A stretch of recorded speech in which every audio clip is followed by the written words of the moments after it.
Excuses, excuses, excuses. Some may be valid, but some, at their foundation, may just be a load of BS. So let's look at some examples. Stay with me.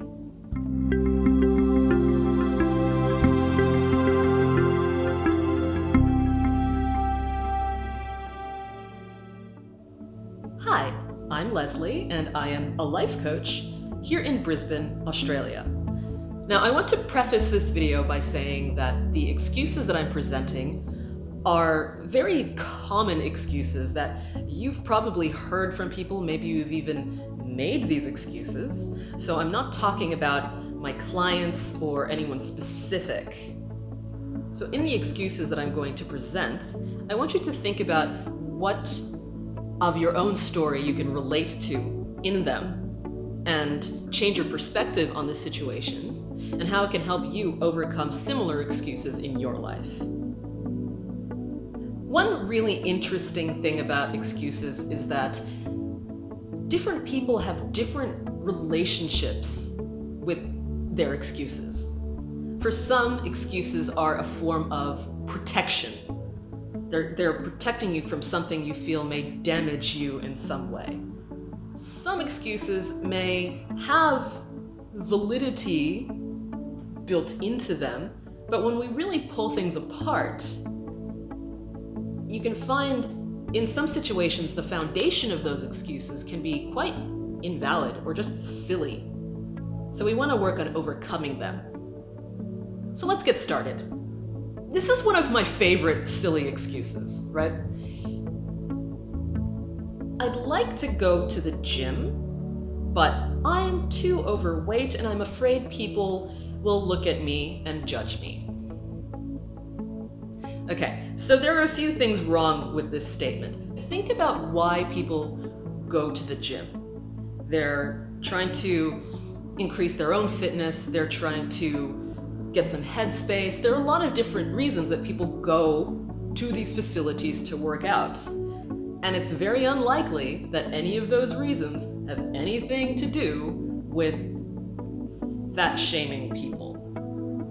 Sure, there are some people who might look at an overweight person in the gym and have some judgmental or negative thoughts, but who cares? Who cares? If you're going to the gym because you want to improve your fitness, or you just want to get out of the house or better your situation in some way, that's something worth celebrating. And if you're worried about people looking at you, my answer to that is make them look at you. That might sound crazy, but what I'm trying to say is if people are looking at you in a particular way, you don't have control over how they perceive you, but you do have control over what you show them. So if someone's looking at you doing your workout, what you can show them is your determination, your commitment, your gradual improvement in your fitness levels. So you might go into the gym that first day, feel really self-conscious, but walk in like you own the place. You know, get on that treadmill, that elliptical, whatever it is you're starting with. See what kind of progress you can make if you're consistent with it. Say like 6 months down the line, people are gonna look at you and say, you know what? I admire your determination. And even if they don't come up to you and say it directly, whoever you imagine might be watching you and judging you will probably be thinking it. And whether or not they are, you should be. Your own health, your own physical fitness is way too important to sacrifice because you fear people's judgments. And it's okay to feel that fear, but what you need to do is push through that fear. It's the whole feel the fear and do it anyway concept. Just do it. Another excuse that I think is just adorable is this one. I'd really like to check out that new restaurant or go see that movie or do this thing or that thing, but I can't find anyone to go with. My answer is go anyway. Go by yourself. Enjoy time spent alone. If you go into a restaurant and you sit at a table, or you are seated at a table, and it's just you sitting there, what do you imagine is going to happen if you don't have someone sitting there with you? Things like going to the cinema or going to a gig, these aren't even inherently very social activities in the sense that you're not communicating with someone the whole time. I mean, you can, if you go to a gig and meet someone and you really hit it off, but you're there to enjoy what is happening on the stage or on the screen. And if you go to a restaurant or a cafe by yourself, some people find that very strange because they worry that people are going to look at them and think they're some sort of a loser, which is probably not going to happen. Think about it in your own life. When you go out to eat somewhere with a friend or whatever, how much time do you spend looking around at the other diners and trying to find that one person who is alone? It probably never happens. There's no need to miss out on enjoyable opportunities just because you can't find someone to accompany you right away. One of my favorite things to do when I travel, and I've traveled to a lot of different countries, a lot of different continents, all by myself. One of my favorite things to do is spend some time in a restaurant or in a cafe or just experiencing things myself. Spending some time in my own context, kind of noting my own observations, and it's a really good way for me to connect with myself more. And it also means that I don't have to wait to do the things that I want to do. That's really the best part about having the confidence to just go out and do things on your own. Okay, moving on. Let's say you have a habit or some opinion that is very offensive or just rubs people the wrong way. One excuse that comes up a lot in these situations is this one. Sorry, but that's just how I was raised.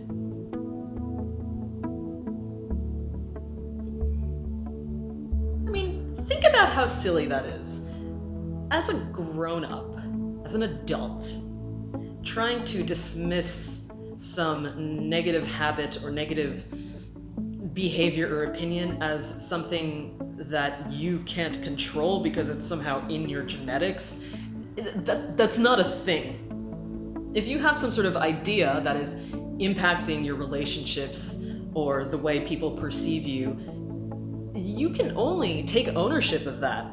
You can't blame your parents and say, oh, I know I'm racist, but that's just how I was raised. I was just raised that those people are bad and these people are good. When you think about it, there are probably a lot of things that your parents or whoever raised you tried to instill in you that maybe haven't stuck. So you choose the ones that you prefer. You can change your opinion. You can change your own perspective. You have control over that. So saying that acting like people need to just accept your behavior as something that is not within your power to change. No! You are not entitled to immunity from the things that you do and the things that you say when you have total control over those things. Okay, so this next excuse may just sound a bit ranty, but this is something that came up a lot when I was teaching in universities. People skipping class because of bad weather. So many students who really needed to be in class who didn't come because it was raining. Teacher, I couldn't come to class yesterday because it was raining. Raining.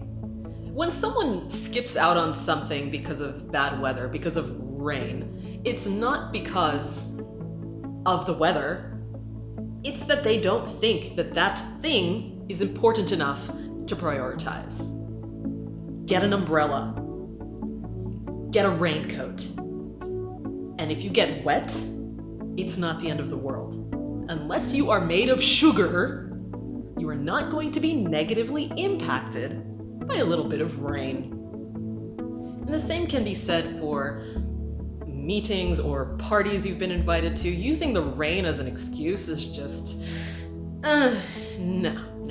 If it's torrential rain that's really impacting traffic and there are severe weather warnings out, that's one thing. But fear of getting wet? No. All right, this next excuse isn't really a single excuse, it's more like a collection of excuses. And it's also highly contextual. And that is, sorry I'm late, but ... Now the reason I say it's a collection of excuses and it's highly contextual is that sometimes people are just late for things for reasons that they can't control or reasons that they can, but it's those people who are habitually late just all the time and have a different excuse every time. These are situations where you really have to look at your time management, the kinds of things that you are prioritizing, the people that you're prioritizing as well. Just get your act together. And if you can't get your act together on your own, give me a call, we'll talk about it.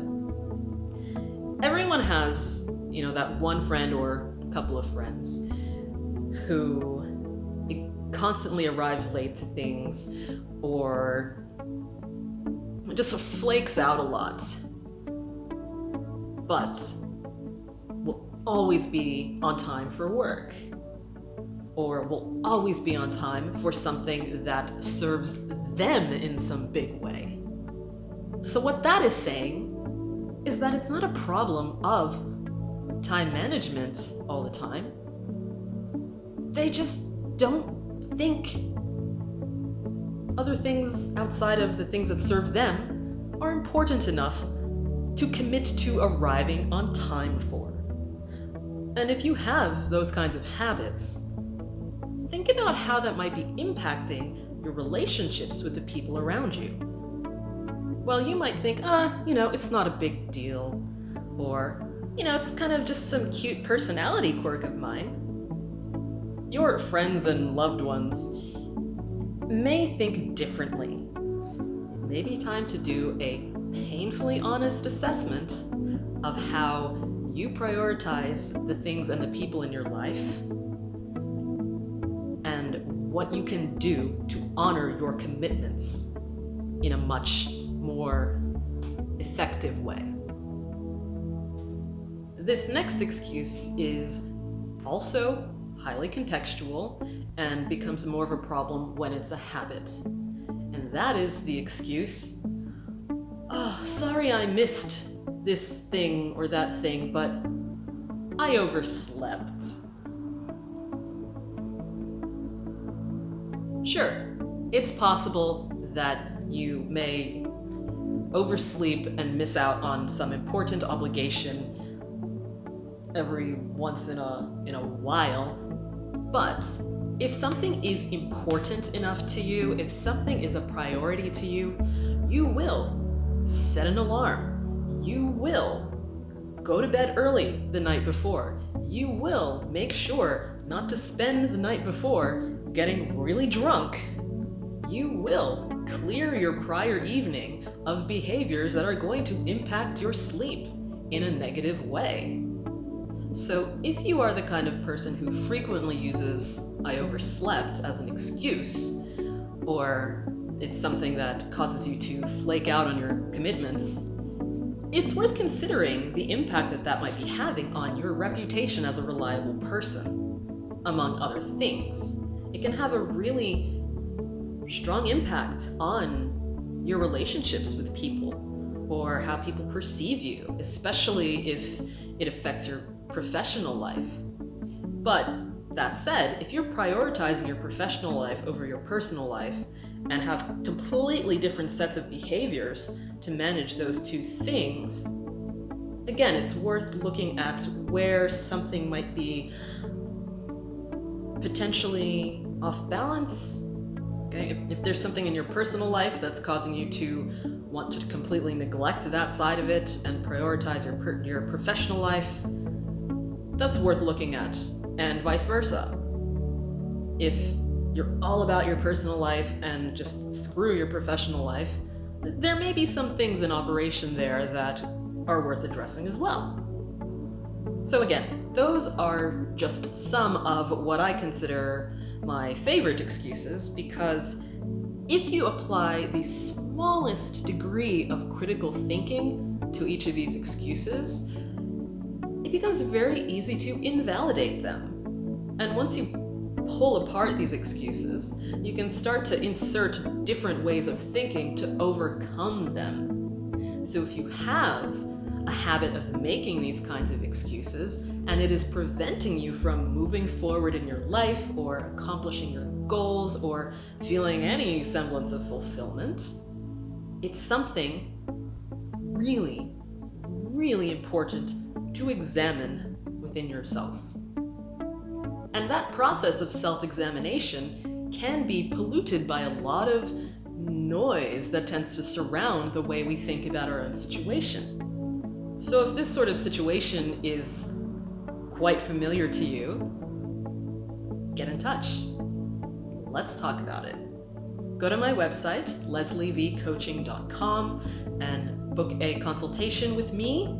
We can chat online, or you can come here to my wonderful studio, and we can work through some of these things together. All right.